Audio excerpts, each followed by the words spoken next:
سے بڑا صلہ اور کیا ہو سکتا؟ کوئی کسی کو اپنا بنا لے، اس سے بڑا صلہ اور کوئی ہے ہی نہیں، بلکہ عاشق تو یہی چاہتا ہے کہ کبھی تو ایک بار مجھے اپنا کہہ دے۔ اللہ فرماتا ہے اعلان کر آسمان والوں میں، زمین والوں میں کہ یہ اللہ کا محبوب ہے یا اللہ تیرا محبوب ہے۔ فرمایا جو میرا محبوب ہوگا جب تک اسے محبوب نہیں رکھو گے میں تمہارے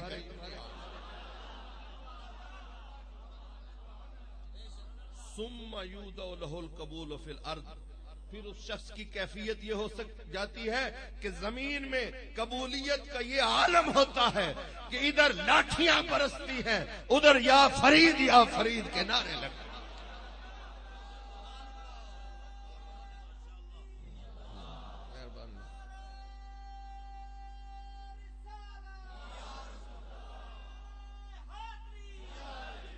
ادھر سے لاٹھیاں برس رہی ہیں، ہر دفعہ یہ سوچتے ہیں آئندہ نہیں آئیں گے، لیکن عجیب عالم ہے کہ عرش مجید تے بانگاں ملیاں تو سنیاں شہر لاہور، شاہ عنایت کنڈیاں پائیاں، لک چھپ کھچدا ڈور۔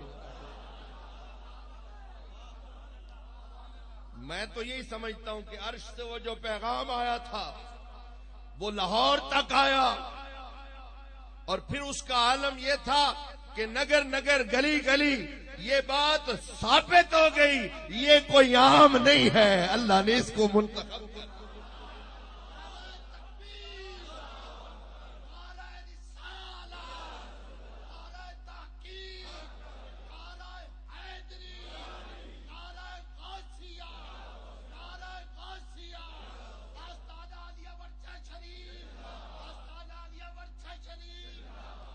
جو خاص لوگ ہیں وہ بندہ عوام نہیں، جو خاص لوگ ہیں وہ بندہ عوام نہیں، ہزار بار بھی یوسف بکے غلام نہیں۔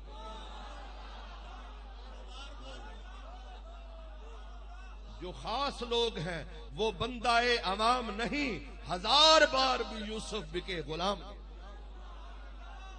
یہ جو خواص ہیں جن کو اللہ منتخب کرتا ہے، کمال کی بات یہ ہے ساری دنیا میں یہ دستور ہے کہ کمزور آدمی اپنے سے بڑے سے تعلق جب جوڑتا ہے تو لوگوں میں کہتا ہے فلاں وزیر میرا دوست ہے، وزیر اعلیٰ دوست ہے، وزیر اعظم دوست ہے۔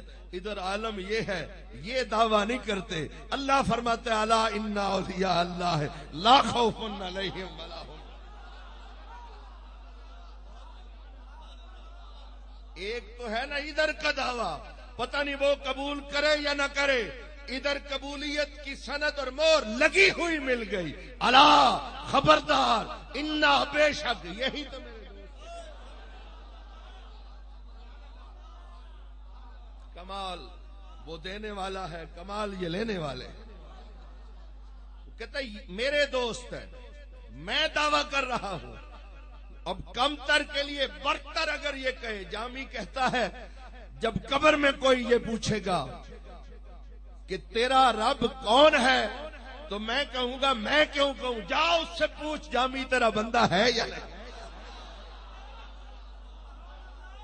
تو میرا دعویٰ تو رد ہو سکتا ہے لیکن جب وہ مان لے گا تو اس سے بڑی اور کیا بات ہے۔ اے نکیرین واپس پلٹ جاؤ اور پوچھو رب سے جامی بندہ ہے کہ نہیں، کیونکہ جامی کو اور کچھ پتہ نہیں۔ وہ تو کہتا ہے کہ میں مدرسہ و خانقاہ سے بیزار ہو کے میں خانہ محبت کے دروازے پہ بیٹھا ہوں، مجھے پتہ ہے جہاں محبت کی خیرات ہو وہاں اللہ کی محبوبیت عام ہو جاتی ہے۔ وہ محبوب الہی بن کے نکلتے ہیں، ان سے مشورے کیے جاتے ہیں۔ ساری دنیا اپنی مرضی سے آئی اور اس میں اس کا کوئی اختیار نہیں تھا، اور پھر وہ اللہ والوں سے جا کے پوچھتا ہے مجھے بنانے والے نے کیوں بنایا تھا۔ لیکن ایک ذات مقدسہ ایسی بھی تھی کہ جس کو اللہ رب العزت نے خود پوچھ پوچھ کر بنایا، اور حضرت حسان بن ثابت بیٹھ کے کہتے تھے کانک قد خلقت کما تشاء، محبوب رب پوچھتا ہوگا تجھے کیسا بناؤں۔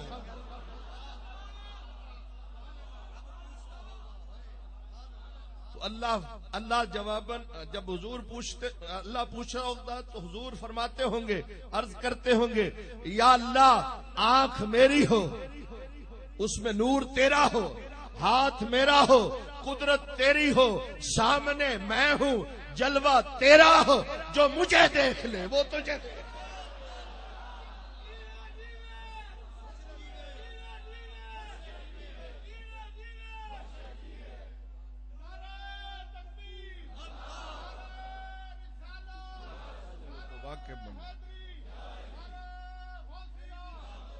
ایسے بس کاننا کا قد خلقت کما تشاء، جس طرح کہ آپ کی مرضی تھی۔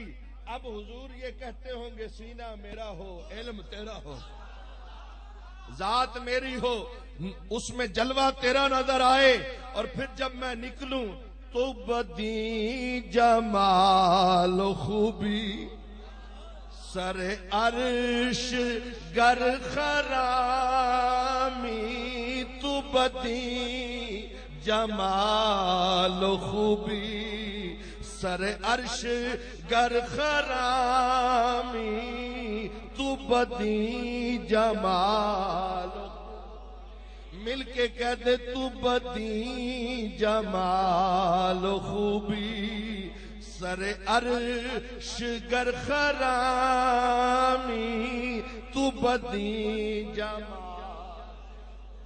ما زاغ البصر وما طغى، تو بدی جمال و خوبی سر عرش گر خرامی، تو بدی جمال والضحى واللیل اذا سجا، تو بدی جمال و خوبی سر عرش گر خرامی، تو بدی جمال واہ محبوبہ چے حسنت آنکھ در یکدم، رخت را صد نظر بینم، ہنوزم آرزو باشد کہ یک بار دیگر بینم، تو بدی جمال و خوبی سر عرش گر خرامی، تو بدی جمال و خوبی۔ آپ اسی حسن کے ساتھ، اسی جمال کے ساتھ اگر عرش پہ جائیں تو اللہ بھی کہے گا محبوبہ ٹھہر جا مجھے دیکھ لینے دے،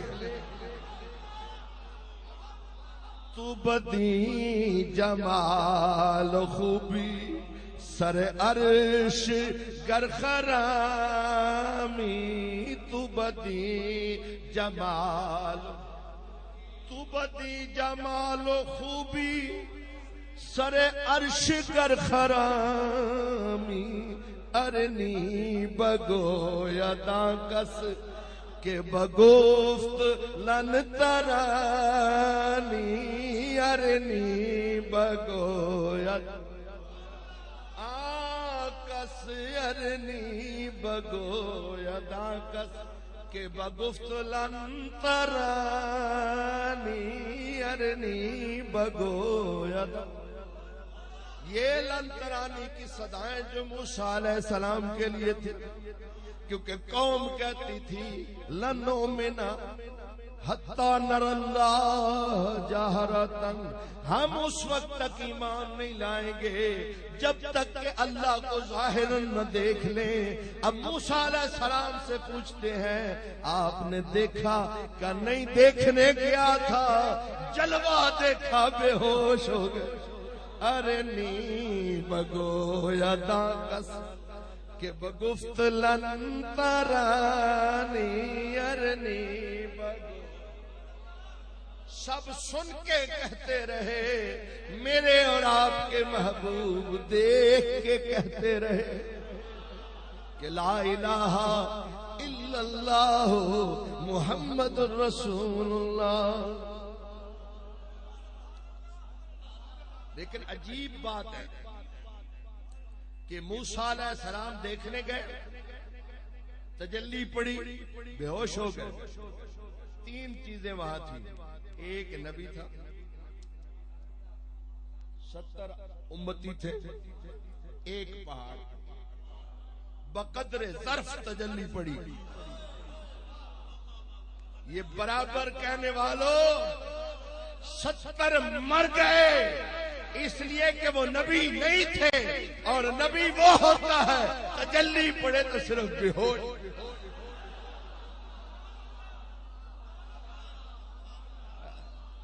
موسیٰ ز ہوش رفت بیک پرتوے صفا. یہ جمالی ایک شاعر ہوا، چشتی تھا.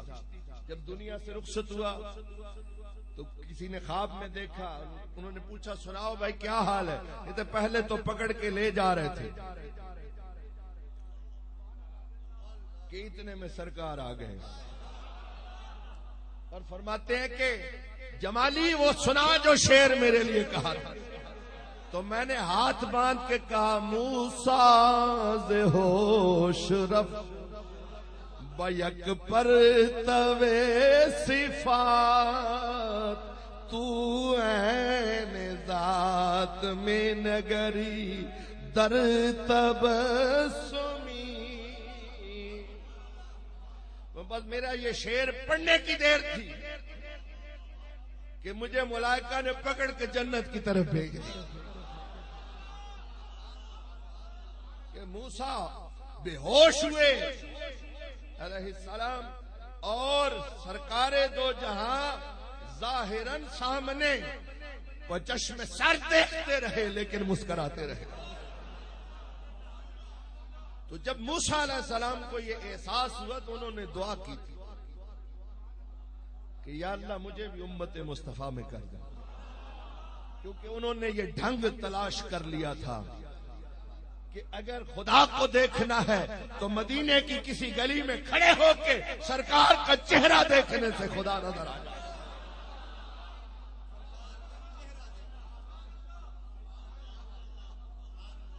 بات سمجھ میں آ رہی ہے؟ ایک بے ہوش 70 مر گئے. پہاڑ صاحب جل کر راک، جل کر. تو آپ تو کہتے ہو سب برابر ہوتے ہیں. ایک کو ایک چیز مار دیتی ہے، دوسرے کو صرف بے ہوش کرتی ہے، تیسرے کو جلا دیتی ہے. آتش رشک و حسد سے سنگ بھی خالی نہیں.